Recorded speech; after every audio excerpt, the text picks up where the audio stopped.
উঠানে ঝুলানো ছিল চিপসের প্যাকেট, বাজারের ব্যাগ ও একটি ঘড়ি। কৌতূহল নিয়ে কাছে যেতেই পা ফসকে হাত পড়ে দড়িতে, আর এতেই বিকট শব্দে হয় বিস্ফোরণ। বরিশালের বাকেরগঞ্জে বাড়ির উঠানে এমন আকস্মিক বোমা বিস্ফোরণের ঘটনায় চাঞ্চল্যকর তথ্য সামনে এসেছে। আহত ইতি আক্তার ঘটনার বর্ণনা দিয়ে দাবি করেন, সকালবেলা উঠানে বের হয়ে বালুর স্তূপের ওপর দড়ি দিয়ে বাঁধা চিপসের প্যাকেট, নতুন ব্যাগ ও ঘড়ি দেখতে পান। কাছে যেতেই ইটের সঙ্গে ধাক্কা লেগে দড়িতেই হাত পড়ে তার। বিস্ফোরণের ঘটনায় তারা ৩ জন দগ্ধ হন। বর্তমানে বরিশাল শেরেবাংলা মেডিকেল কলেজ হাসপাতালে চিকিৎসা নিচ্ছেন তারা।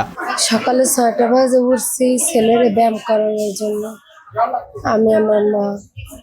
তা আমি আবার ওই যে ব্যায়াম করানোর পর আমি ছেলে আবার দেখছি কি বাদাম, তো ছেলে আবার বালুকে ভয় আমি বাদাম টোকা গেছি, ইডে একটা দড়ি টানানো, ইডের উপরে উষ্টা খাইয়া দৌড়ে পাশে পড়ছি। পরে দিয়ে ঠাস করে একটা বড় শব্দ হয়েছে, পর দিয়ে আগুন জ্বলে উঠছে।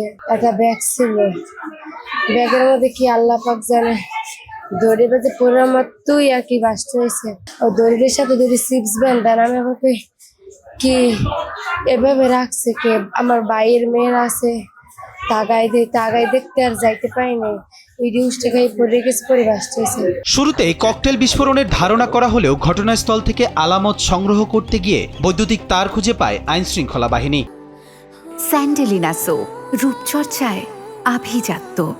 পরে শক্তিশালী কোনো বোমা বিস্ফোরিত হয়েছে বলে ধারণা করেন তারা। ঘটনাস্থল পরিদর্শনকালে বরিশাল জেলার পুলিশ সুপার জানান, সম্ভাব্য সব দিক বিবেচনায় নিয়ে পুলিশ তদন্ত শুরু করেছে। তিনি জানান, দুষ্কৃতিকারীদের কাজ হতে পারে, আবার জঙ্গি কর্মকাণ্ডের অংশ হতে পারে। তদন্ত করে বিস্ফোরণের ঘটনার বিস্তারিত খুঁজে বের করা হবে বলে জানান পুলিশ সুপার। আমরা কোনোটাকেই অগ্রাহ্য করছি না। এটা দুষ্কৃতিকারী হতে পারে, কোনো জঙ্গি হতে পারে, অথবা কেউ ভয় দেখানোর জন্য হতে পারে, অথবা আগস্ট কেন্দ্রিক কোনো একটা নাশকতার সৃষ্টিও হতে পারে। আমরা সব দিক চিন্তা বিবেচনা করেই আগাচ্ছি। আমাদের ইন্টেল অলরেডি কাজ শুরু করে দিয়েছে, ঢাকার আমাদের ইন্টেলিজেন্স যারা উইং তারা কাজ করছে। সামগ্রিকভাবে এটাকে আমরা খুব সিরিয়াসলি দিচ্ছি।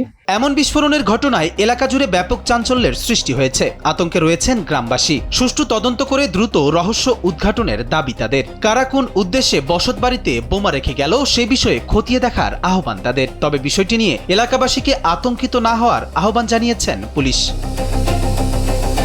কবির চৌধুরী, জয়, কালবেলা।